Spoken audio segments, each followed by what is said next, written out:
এখানে প্রশ্নটিতে বলেছে a/1 = b/2 = c/3 = 2a + 5b - 3c/p হলে p এর মান কত?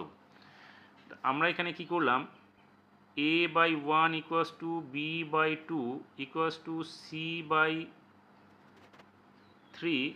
= 2a + 5b - 3c/p সমান চিহ্ন কে ধরি বা ধরে পাই। কি পাবো? এর মান পাবো হচ্ছে কে, বি এর মান পাবো হচ্ছে 2k এবং সি এর মান পাবো হচ্ছে 3k।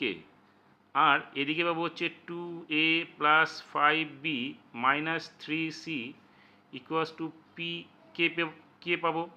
তাহলে দেখো এর মান আমরা এখানে পেয়ে গেলাম কি কে, তাহলে এখানে আমরা লিখতে পারি 2k প্লাস বি এর মান কত 2k, তাহলে 5 × 2k মানে হচ্ছে 10k, sorry minus 3c, C এর মান কত 3k, তাহলে 3-এর সঙ্গে এটা গুণ করলে হচ্ছে 9k হচ্ছে = p k।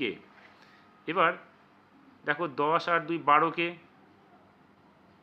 -9k = pk, বা 12 থেকে 9 চলে গেলে এখানে 3k হবে =pk। কে দুই দিক থেকে চলে গেলে p এর মান কি হচ্ছে 3, তাহলে আমরা পেয়ে গেলাম p এর মান হচ্ছে 3।